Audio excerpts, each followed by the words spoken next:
Assalamualaikum warahmatullahi wabarakatuh. Nama saya Livia Fadila. Hari ini saya akan menjelaskan materi bab 4 yaitu tentang sholat.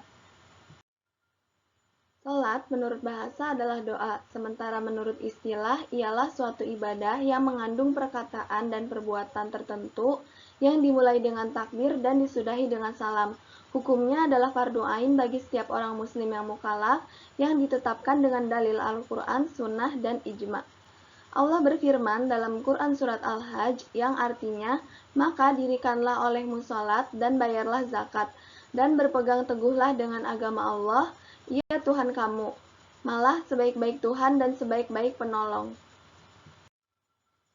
Selanjutnya hikmah sholat. Yang pertama dari sudut religius, sholat merupakan hubungan langsung antara hamba dengan Khaliknya yang di dalamnya terkandung kenikmatan munajat, pernyataan ubudiyah, penyerahan segala urusan kepada Allah, keamanan dan ketentraman, serta perolehan keuntungan. Di samping itu, dia merupakan suatu cara untuk memperoleh kemenangan serta menahan seseorang dari berbuat kejahatan dan kesalahan.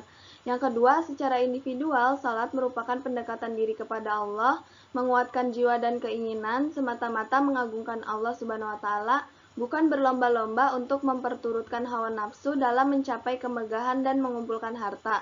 Di samping itu, salat merupakan peristirahatan diri dan ketenangan jiwa sesudah melaksanakan kesibukan dalam menghadapi aktivitas dunia.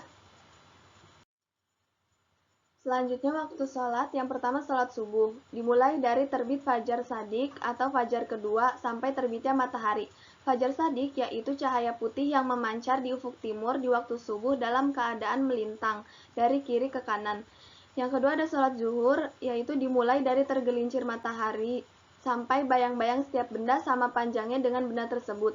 Tergelincir matahari adalah kemiringannya dari pertengahan langit ke arah barat. Hal ini dapat dilihat kepada seseorang atau sebuah tiang yang berdiri. Bila mana bayang-bayangnya masih persis di tengah atau belum sampai, menandakan waktu zuhur itu belum masuk. Yang selanjutnya ada sholat asar, yaitu dimulai dari keluarnya waktu zuhur, yaitu bila mana bayang-bayang melebihi panjang suatu benda sampai terbenamnya matahari. Kebanyakan ulama berpendapat bahwa sholat asar di waktu menguningnya cahaya matahari sebelum terbenam hukumnya makruh. Selanjutnya sholat maghrib yaitu dimulai dari terbenam matahari, yaitu hilangnya bundaran matahari secara sempurna, sampai hilangnya syafaq atau sisa cahaya matahari di waktu senja. Sementara sholat isya yaitu dimulai sehabis waktu sholat maghrib sampai terbit fajar shadiq dengan pengertian sejenak sebelum terbit. Selanjutnya ada syarat dan rukun sholat. Syarat sholat itu dibagi menjadi dua, yaitu syarat wajib dan syarat sah. Syarat wajib yang pertama ada beragama Islam, baligh, dan berakal. Syarat sahnya yang pertama mengetahui masuk waktu. Maksudnya, sholat tidak sah apabila seseorang yang melaksanakannya tidak mengetahui secara pasti atau dengan persangkaan yang berat bahwa waktu telah masuk, sekalipun ternyata dia sholat dalam waktunya. Yang selanjutnya ada suci dari hadas kecil dan hadas besar, suci badan, pakaian, dan tempat dari najis, menutup aurat, dan yang terakhir menghadap kiblat. Sementara rukun sholat, yang pertama ada takbiratul ihram, yaitu membaca Allahu Akbar. Yang kedua, berdiri pada sholat fardu bagi yang sanggup, tidak wajib berdiri bagi orang yang lemah atau sakit. Berlaku juga untuk sholat sunat. Yang ketiga, membaca ayat Al-Quran bagi orang yang sanggup. Allah berfirman dalam Quran Surat Al-Muzammil yang artinya, maka bacalah olehmu apa yang mudah dari ayat Al-Quran. Yang keempat, ruku. Menurut bahasa, ruku adalah condong atau bungkuk, dan menurut syara adalah membungkukkan punggung dan kepala secara bersamaan sehingga kedua tangan sampai ke lutut. Yang kelima, sujud 2 kali. Pada setiap rakaat, sekurang-kurangnya sujud adalah meletakkan sebagian kening ke tempat sholat dalam keadaan terbuka. Sedangkan sujud yang paling sempurna adalah meletakkan kedua tangan, lutut, telapak kaki, dan kening beserta hidung ke tempat sholat. Selanjutnya duduk terakhir sekedar membaca tasyahud. Bentuk duduk ini menurut golongan Hanafiyah adalah duduk istirasi, sama halnya dengan duduk yang sebelumnya seperti duduk antara dua sujud. Menurut golongan Malikiyah sama juga dengan duduk yang sebelumnya, akan tetapi dalam bentuk duduk tawaruk.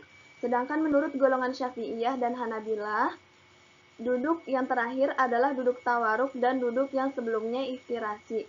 Duduk iftirasi adalah duduk dengan telapak kaki kanan dalam posisi berdiri terbalik, sedangkan telapak kaki kiri berada di bawah panggul atau diduduki. Adapun duduk tawaruk adalah duduk dengan telapak kaki kanan dalam posisi terbalik, sedangkan telapak kaki kiri dimasukkan ke bawah kaki kanan. Selanjutnya ada hal-hal yang membatalkan sholat. Yang pertama berbicara. Sekurang-kurangnya berbicara yang membatalkan sholat adalah 2 huruf, sekalipun tidak dipahami, baik disengaja ataupun lupa. Yang kedua makan dan minum, baik disengaja atau lupa, sedikit atau banyak, sebab makan dan minum bukan perbuatan yang disyariatkan dalam pelaksanaan sholat dan puasa. Oleh karena itu, semua yang membatalkan puasa juga membatalkan sholat.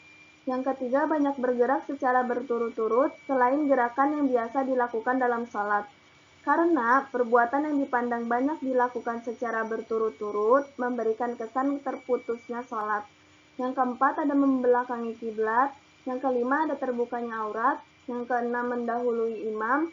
Yang ketujuh, datangnya hadas, baik hadas besar dan hadas kecil. Yang kedelapan, ada terkena najis. Yang kesembilan, ada tertawa terbahak-bahak.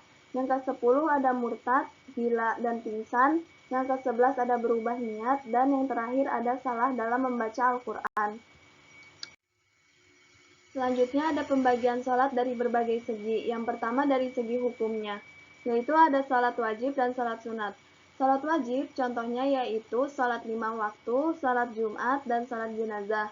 Sholat sunat itu dibagi menjadi 2 macam. Yang pertama sholat sunat muakkad, yaitu sholat sunat yang dianjurkan seperti sunat fajar, atau sholat 2 rakaat sebelum sholat subuh, 2 rakaat sebelum sholat zuhur atau Jumat, 2 rakaat setelah sholat zuhur, 2 rakaat setelah maghrib, 2 rakaat sesudah isya, atau disebut juga dengan sholat rawatib, dan sholat tarawih pada malam bulan Ramadan.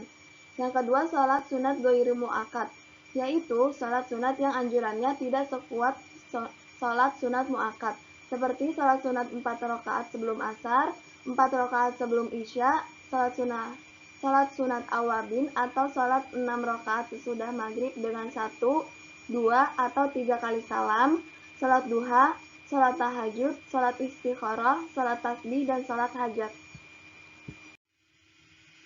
Yang kedua itu dari segi cara pelaksanaannya.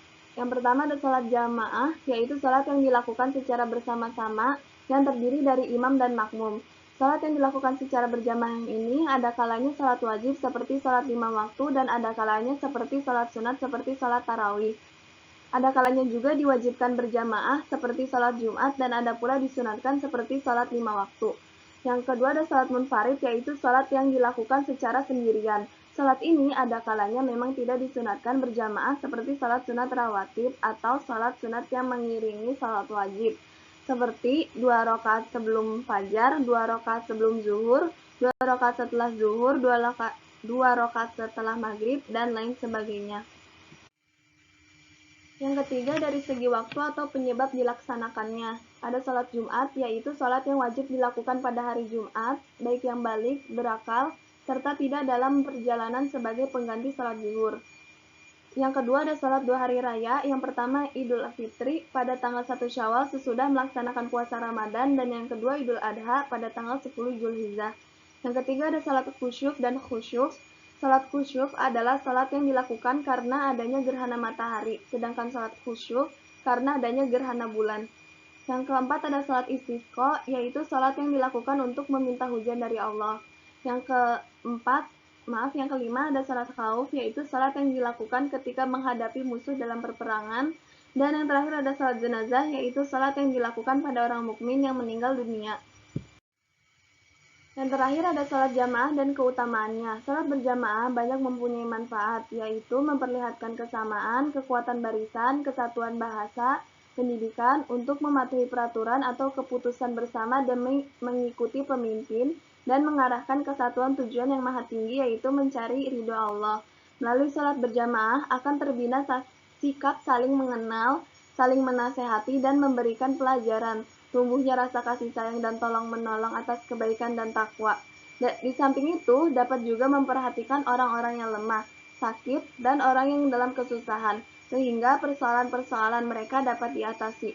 Sekian dari saya. Wassalamualaikum warahmatullahi wabarakatuh.